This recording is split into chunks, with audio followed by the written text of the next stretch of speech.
లోని పలు ప్రాంతాల్లో వర్షాలు దంచుకొడుతున్నాయి. నైరుతి బంగాళాఖాతంలో కొనసాగుతున్న అల్పపీడనం ఇవాళ సాయంత్రం మరింత బలహీనపడనుంది.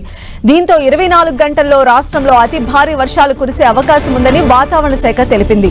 గుంటూరు, ప్రకాశం, నెల్లూరు, చిత్తూరు, కర్నూలు జిల్లాలతో పాటు యానాంలో ఆకస్మిక వరదలు వచ్చే అవకాశం ఉందని అంచనా వేసింది. మత్స్యకారులు వేటకు వెళ్లవద్దని అధికారులు హెచ్చరికలు జారీ చేశారు. ఇక అల్పపీడన ప్రభావంతో ఏపీ వ్యాప్తంగా వర్షాలు కురుస్తూ ఉన్నాయి. నెల్లూరు జిల్లాలో లోతట్టు ప్రాంతాలు జలమయమయ్యాయి.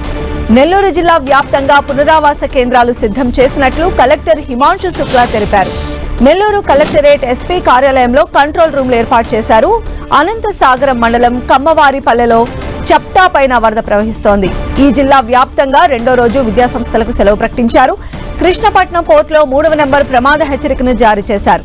లింగ సముద్రంలో 8.3 సెంటీమీటర్లు, ఉలవపాడులో 6.2 సెంటీమీటర్లు, రాపూర్లో 5.6 సెంటీమీటర్లు, మర్రిపాడులో 5.3 సెంటీమీటర్లు, ఉదయగిరిలో 4.7 సెంటీమీటర్లు, అనంతసాగరం కొండాపురంలో 4.6 సెంటీమీటర్లు, కోవూరులో 4.1 సెంటీమీటరు, కొడవలూరులో 4 సెంటీమీటర్ల వర్షపాతం నమోదైంది. 5 రోజులుగా కురుస్తున్న వర్షానికి పెన్నా నదిలో వరద ప్రవాహం పెరిగింది. నెల్లూరు జిల్లా చేజర్ల మండలం ఎనమందల వద్ద నల్లవాగు ఉధృతంగా ప్రవహిస్తోంది. మర్రిపాడు మండలం బొగ్గేరు, సైదాపురం మండలం పిన్నేరు వాగు ఉధృతంగా ప్రవహిస్తోంది.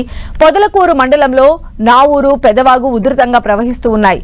గుడ్లూరు, తెట్టు మధ్య రాళ్ల వాగు ఉధృతితో రాకపోకలకు అంతరాయం ఏర్పడింది.